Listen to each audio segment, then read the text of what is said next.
नमस्कार दोस्तों, मैं अभय सर पटेल रीजनिंग क्लासेस में आपका स्वागत करते हैं।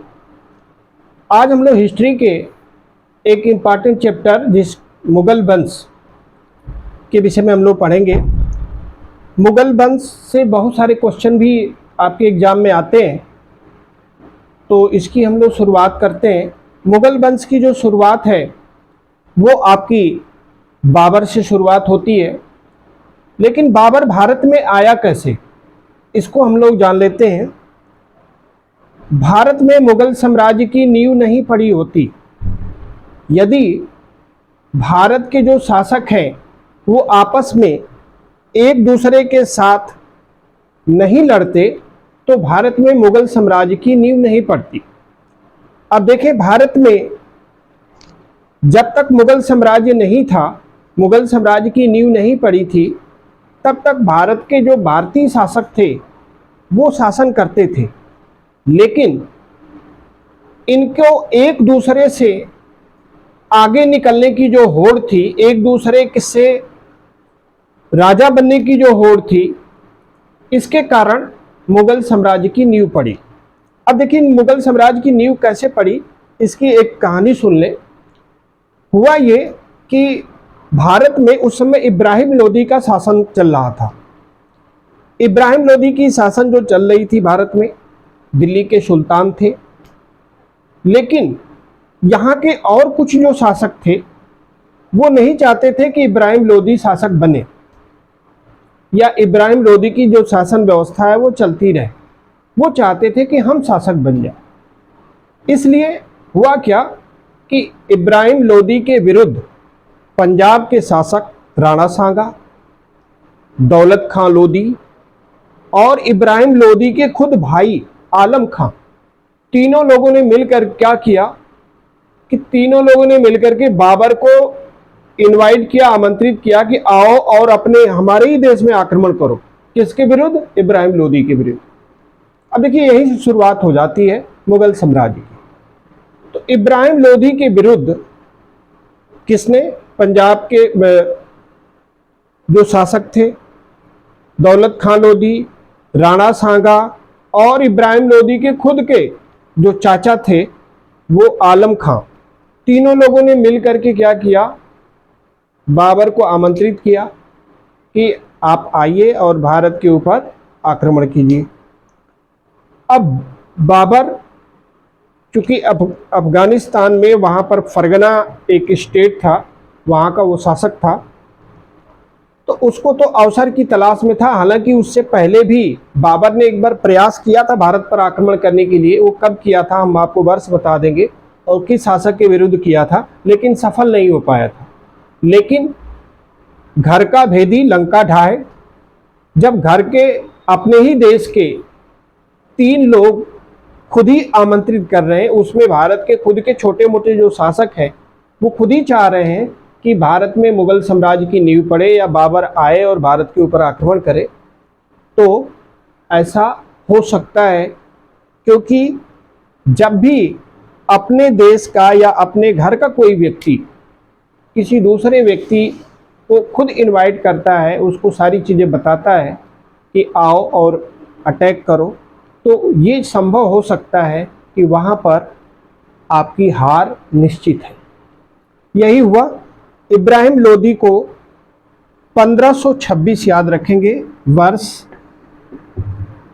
1526 में, जिसको पानीपत का युद्ध भी कहते हैं, पानीपत का युद्ध, पानीपत का प्रथम युद्ध भी कह सकते हैं, क्योंकि फिर पानीपत में फिर आगे भी युद्ध हुए हैं कुछ शासकों में, तो इसको प्रथम युद्ध भी कह सकते हैं। तो पानीपत का ये प्रथम युद्ध था और यहाँ पर बाबर आता है भारत में, पानीपत में युद्ध होता है। अब युद्ध का रिजल्ट क्या हुआ? रिजल्ट यही हुआ कि अपने देश के जो शासक थे, दौलत खां लोदी, राणा सांगा और खुद उनके चाचा आलम खां, तीनों लोगों ने मिलकर किसका साथ दिया? बाबर का साथ दिया। अब यहाँ पर 1526 में रिजल्ट ये निकला कि बाबर इस युद्ध को जीत गया और इब्राहिम लोदी बुरी तरीके से पराजित हुए।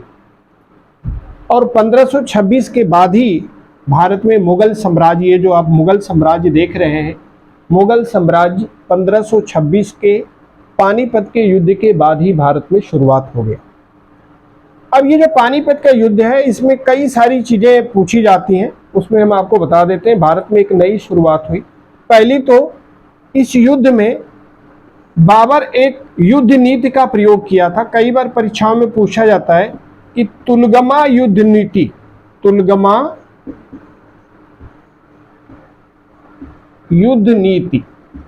देखिए ये आपका कौन बनेगा जो करोड़पति आपका आता है, उसमें भी ये क्वेश्चन आ चुका है कि तुलगमा युद्ध नीति का प्रयोग किस युद्ध में किया गया था सबसे पहले। तो ये तुलगमा युद्ध नीति का प्रयोग पानीपत के प्रथम युद्ध में किसने किया था? बाबर ने किया था। ठीक है, तो ये इस युद्ध के नीति का प्रयोग किया और इसमें सफल हुआ। सफल तो नहीं होता, सफल हमने आपको स्टार्टिंग में ही बताया, सफल होने का एक ही कारण था कि अपने देश के शासक उसके साथ मिल गए थे। सारी जितनी भी कमियां थी इब्राहिम लोदी की, सभी राणा सांगा ने, दौलत खान लोदी ने, आलम खान ने सबको क्या किया?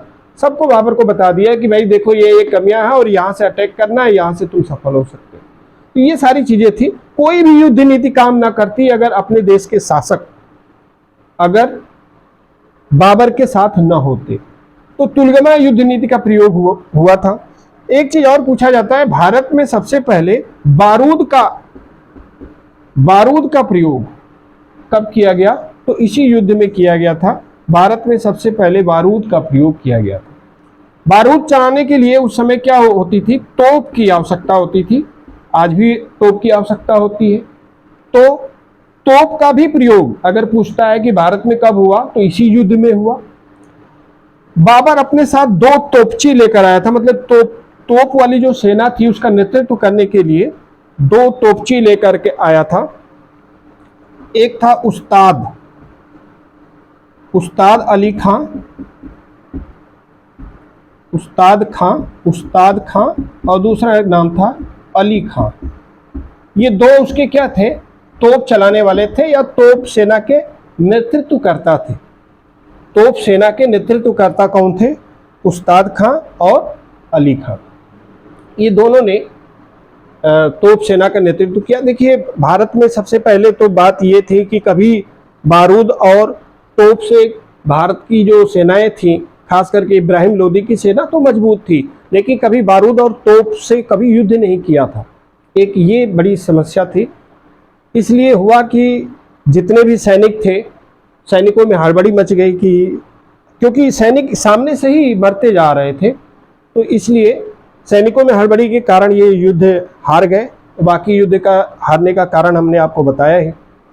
तो ये था मुगल साम्राज्य की जो शुरुआत है वो इसी युद्ध के कारण अड़ गई थी। तो ये 2-3 चीज़ें याद रखेंगे, तुलगमा युद्ध नीति और दूसरा आपका बारूद का प्रयोग सबसे पहले तोप का प्रयोग, और तोप सेना का नेतृत्व उस्ताद खां और अली खां ने किया था। ये 2-3 चीज़ें याद रखना है। बाबर के अगर पर्सनल जानकारी है वो भी कभी कभी परीक्षाओं में पूछ दी जाती है कि बाबर किस जाति का था और किस वंश का था, तो ये भी पूछा जाता है क्वेश्चन। तो बाबर का वंश पूछता है, अगर पूछता है कि किस वंश से आता है तो चगताई वंश में आप क्या लिखेंगे? चगताई वंश का वंश है। अगर आपसे पूछता है कि जाति कौन था, बाबर किस जाति का था, जाति पूछे, देखिए ये छोटे क्वेश्चन होते हैं लेकिन लोग इसको छोड़ देते हैं, पढ़ते ही नहीं। लेकिन ये क्या है? बहुत हल्के क्वेश्चन। बाबर किस जाति का था, तो ये आपको क्या लिखना है? तुर्की जाति। बाबर किस जाति का था? ये तुर्की जाति का था। वंश हमने आपको बता दिया, चगताई वंश का था। छोटी छोटी चीज़ें भी परीक्षाओं में आती है और उसको आप भूल जाते हैं या आपको याद नहीं रहता है, जिसके कारण वो क्वेश्चन आप नहीं कर पाते हैं। तो ये दोनों चीज़ें भी इम्पॉर्टेंट है, वंश और जाति याद रखेंगे। जन्म, इनका जो जन्म है वो आपका 14 फरवरी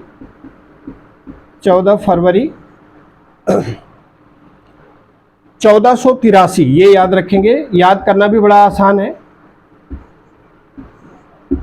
483 कहाँ पर? स्थान आपका फरगना है, फरगना याद रखेंगे, क्योंकि पहली बार, हाँ अगर पूछता है कि बाबर सबसे पहले कहाँ का शासक बना, तो फरगना का ही शासक बना था, फरगना का ये सबसे पहले शासक बना था। लेकिन अब भारत में जब 1526 में युद्ध जीत गया तो बड़ी शासन व्यवस्था, इसकी जिम्मेदारी भारत में ही मिली। फरगना क्या था, एक छोटा स्टेट है अफगानिस्तान का, जानते ही अफगानिस्तान में ही ये आपका स्टेट है फरगना, काबुल के आसपास पड़ता है, तो वहाँ का ये शासक पड़ा था। ठीक है।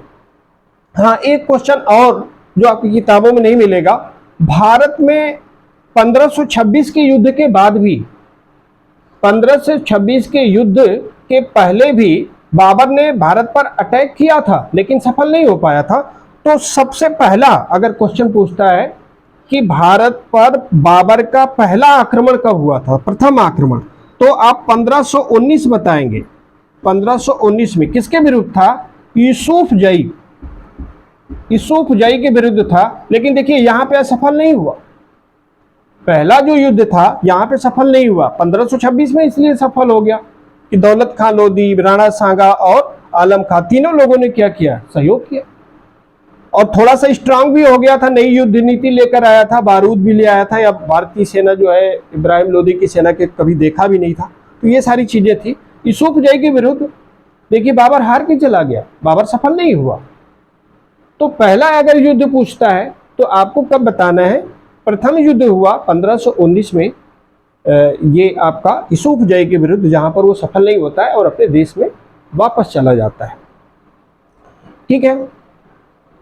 इसके बाद 1526 के बाद अब देखिए, अब इसने अपने साम्राज्य की नींव डाल दी थी, वहाँ फरगना में भी देखता था, अफगानिस्तान की व्यवस्था भी देखता था, फरगना का सूबेदार तो था ही, यहाँ पे पूरी शासन व्यवस्था, क्योंकि इब्राहिम लोदी का एक बड़ा साम्राज्य था भारत में। अब इतना बड़ा साम्राज्य मिला तो कहाँ, भारत में ही आके बस गया। अब भारत में बस गया तो एक बार उसने जब युद्ध जीता तो वो समझ गया कि भारत में जितने भी शासक हैं सब आपस में लड़ते हैं, यहाँ पर एक दूसरे को अपने साथ मिलाओ और पूरे भारत की जितनी भी क्षेत्र है सभी जगहों पे शासन करो। अब देखिए 1526 के बाद तुरंत उसने 1527 में, अब 1527 में किसके विरुद्ध इसने युद्ध शुरुआत किया, जिसने इसको आमंत्रित किया था। अब देखिए राणा सांगा बाबर को खुद आमंत्रित किया था कि आओ और इब्राहिम लोदी की सेना को हराओ और यहां पे शासक बनो। और 1527 में क्या हुआ, राणा सांगा को पराजित करने के लिए ठान लिया बाबर ने। अब कहा कि देखो ठीक है, तुमने आमंत्रित किया, तुमको हमने कुछ दे दिया, अब इसका मतलब ये थोड़ा है कि तुम यहाँ पे शासक बनोगे, शासक हम रहेंगे, पूरा भारत में शासन व्यवस्था हमारी रहेगी। अब देखिए यहाँ पे 1526 के बाद एक साल भी नहीं बीता, यही होता है जो लोग अपने देश, अपने घर, अगर वहां पर किसी भी तरह की, अगर आप अपने देश से देशद्रोह करते हैं, किसी भी तरह की कोई ऐसी बात है जो दूसरे जगह पे बताते हैं, तो इसका परिणाम आपको खुद मिलता है। अब 1527 में देखिए हुआ क्या, खानवा का युद्ध हुआ।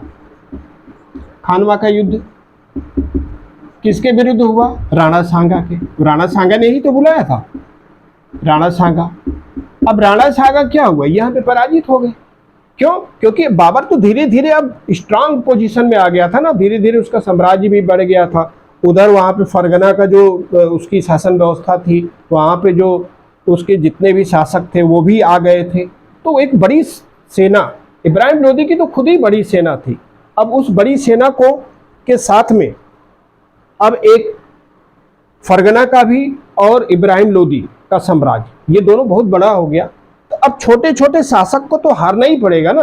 अब राणा सांगा क्या हुआ, राणा सांगा ने खूब प्रयास किया कि बाबर को पराजित कर दे। बाबर की हमने बुलाया था, बाबर हम ही को हराना चाहता है, लेकिन राणा सांगा पराजित हुए। खानवा का युद्ध जो हुआ 1527 में, इसमें राणा सांगा हार गए और जो भी आसपास का क्षेत्र था, पंजाब के आसपास का जो क्षेत्र था, वो वहाँ पर कब्जा कर लिया इसने और वहाँ का शासक बन गया। अब देखिए इसके बाद भी धीरे धीरे उत्तर भारत की तरफ बढ़ता है। मानता कहाँ था बाबर के दिमाग में ये था पूरे भारत पर साम्राज्य करना है। अब वो आगे की तरफ बढ़ा, खास करके उत्तर भारत, अभी तो उधर के तरफ ही था, तो उत्तर भारत में एकदम बिल्कुल लास्ट तक पहुंचना चाहता था। अब उसने क्या किया, 1528 में फिर उसने अपनी शुरुआत कर दी। अब 1528 में क्या किया, चंदेरी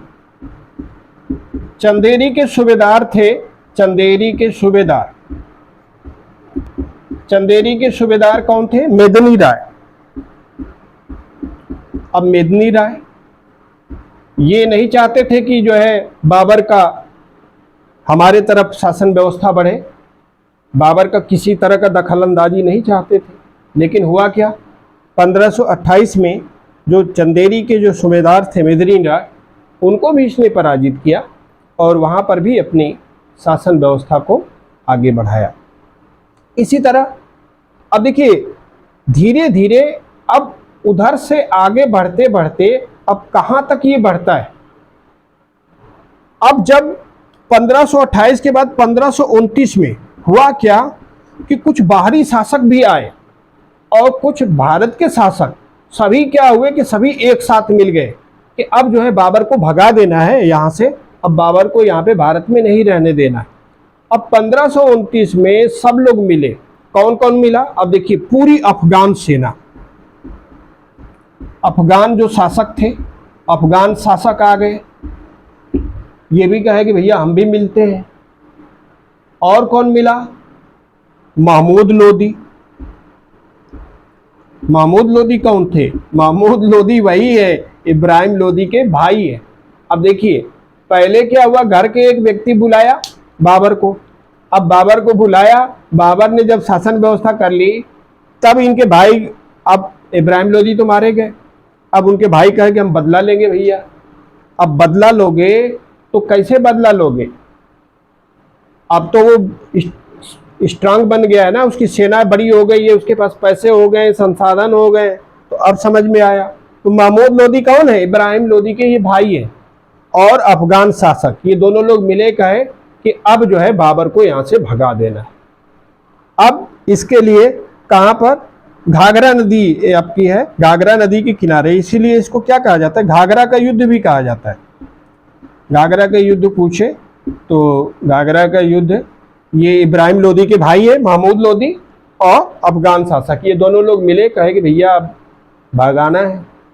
लेकिन बाबर को भगाना मुश्किल था और यहाँ पर भी वही बाबर इन लोगों को पराजित किया। अब देखिए जितने भी युद्ध हुए, जितने हमने आपको बताया, 26, 27, 28, 29, जितने भी जगह पे सबने धीरे धीरे प्रयास किए। यही एक बार सभी लोग मिलकर प्रयास किए होते तो हो सकता है उसका रिजल्ट कुछ और होता, मुगल साम्राज्य हम लोगों को न पढ़ना पड़ता, मुगल शासकों के विषय में न पढ़ना पड़ता।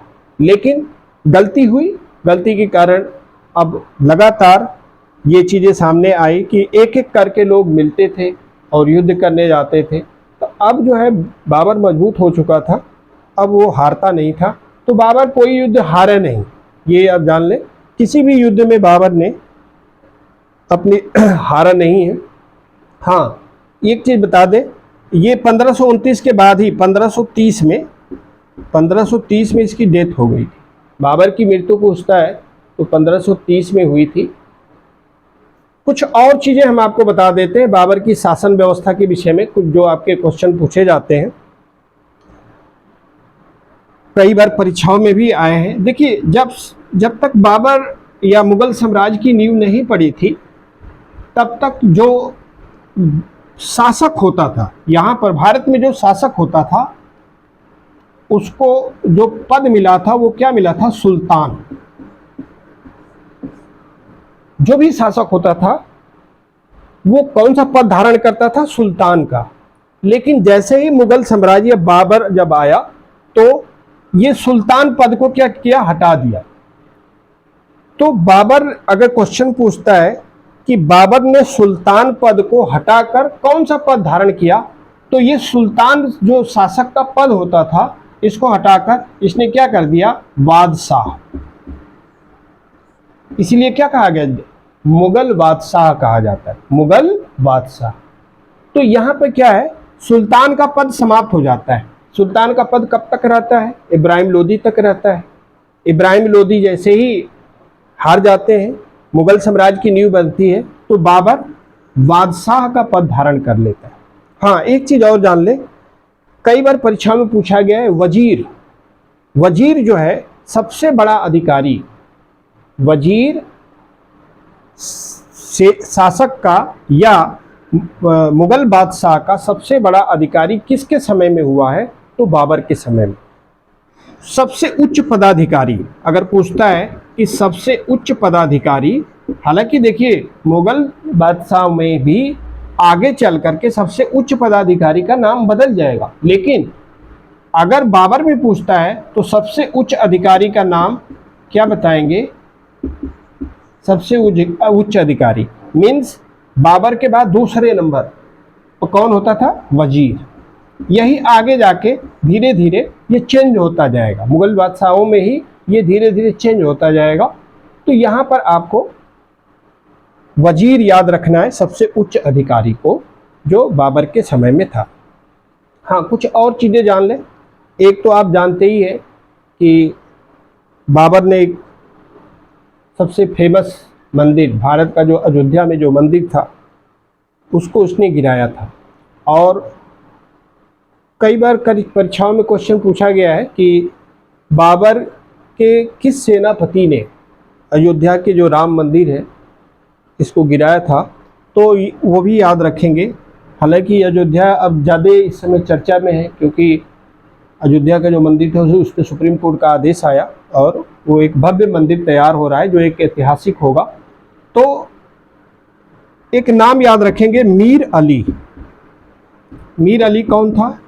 ये इसका सेनापति था। बाबर के सेनापति का नाम क्या था? मीर अली। इसी ने ही जो अयोध्या का राम मंदिर था इसको परास्त करके वहाँ पर बाबरी मस्जिद को बनवाने का काम किसने किया था? मीर अली ने किया था। ये बाबर का सेनापति है, तो इसको भी याद रखेंगे। कुछ और चीज़ें हैं जो, अच्छा एक चीज़ उसके राजस्व व्यवस्था में, जो उसकी राजस्व व्यवस्था थी, देखिए मेन इसका जो भारत में इसका आने का मेन कारण क्या था? शासन करना। कोई राजस्व व्यवस्था इसको मतलब ही नहीं था कि कैसी राजस्व व्यवस्था है। ये तो एक क्रूर शासक के रूप में आया था ना। ये तो इसको ये था कि हमारे साम्राज्य विस्तार करना है और यहाँ से जितनी भी चीज़ें, सभी चीज़ों को यहाँ से अपने देश अफगानिस्तान में ले जाना है और वहाँ पर जा कर के अच्छी तरीके से शासन करना है। लेकिन चूँकि भारत में ही रह गया और भारत में ही वो कई सारे युद्ध में जीतते हुए बहुत सारे अपने क्षेत्रों को बढ़ाया, फिर इसी से इसका आगे वंश चलता है। आप जानते हैं बाबर के बाद हुमायूं आ जाते हैं, तो इसी तरह पूरे मुगल साम्राज्य आपका चलता है। अब यहाँ पे एक चीज़ और याद रखेंगे, जो इसकी राजस्व व्यवस्था थी वो बिल्कुल ही खराब थी। राजस्व व्यवस्था के अंतर्गत किसी भी तरह की जनता को किसी तरह की सुविधाएं नहीं देता था। तो राजस्व व्यवस्था इसकी बेकार थी।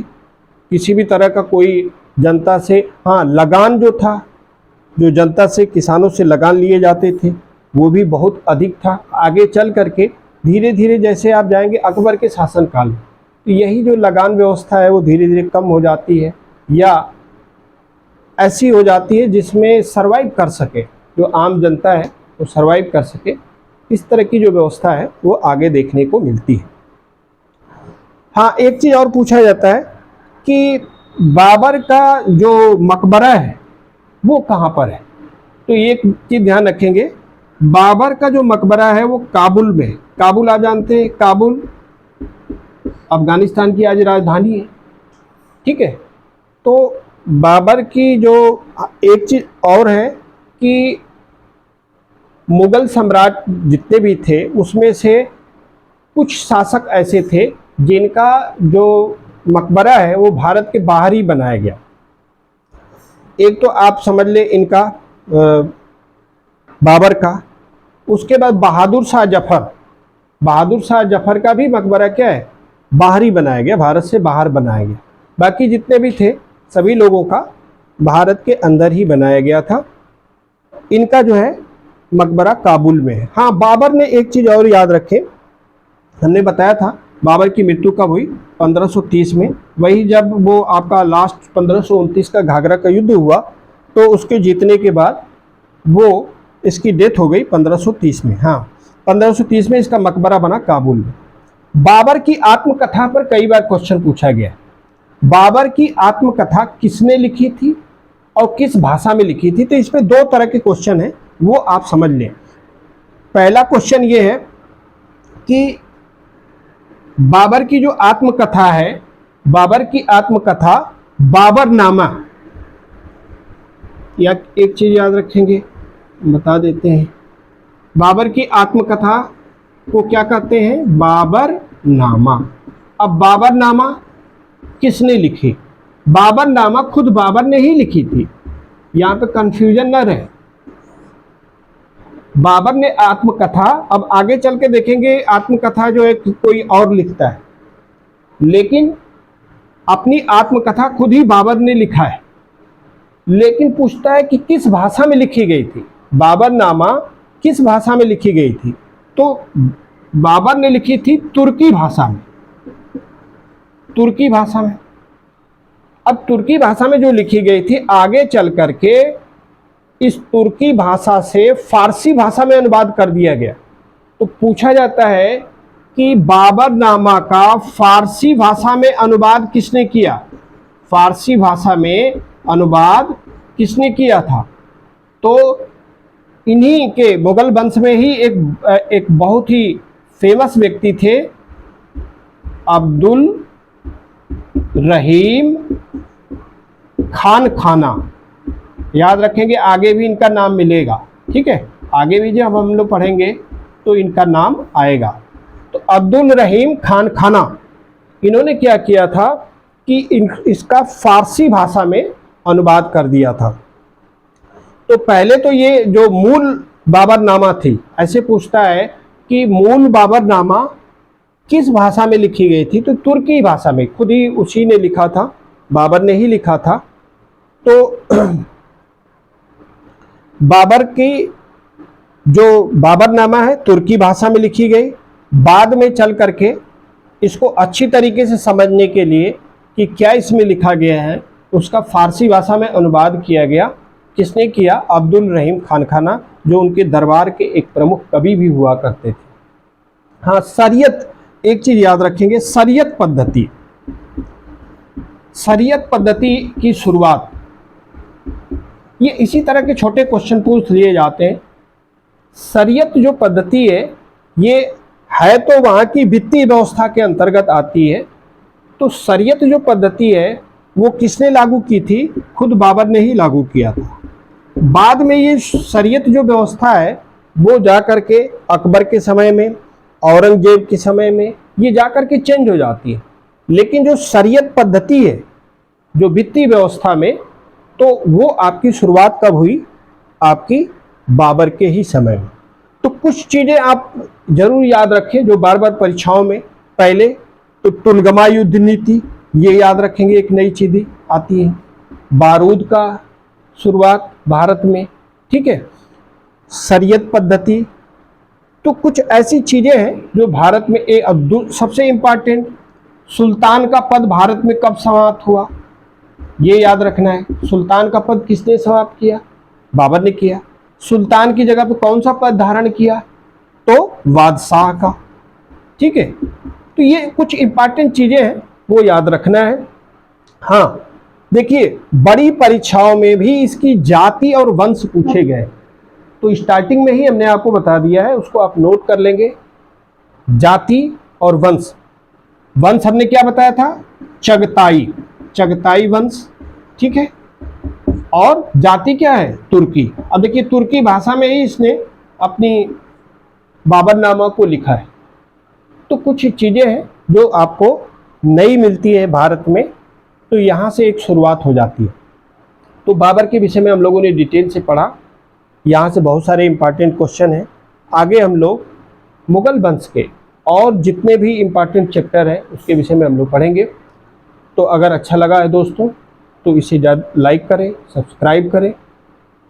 ज़्यादा से ज़्यादा मुग़ल साम्राज्य के विषय में जितने भी क्वेश्चन हैं आपके पुलिस या एसएससी या अन्य जगहों पे जो क्वेश्चन पूछे गए हैं उसको खुद हम हाईलाइट कर रहे हैं कि ये चीज़ें पूछी गई, तो उसको आप नोट बना लें और उसको याद करें, जिससे आपको परीक्षा में सहायता मिलेगी। तो थैंक यू दोस्तों, जय हिंद।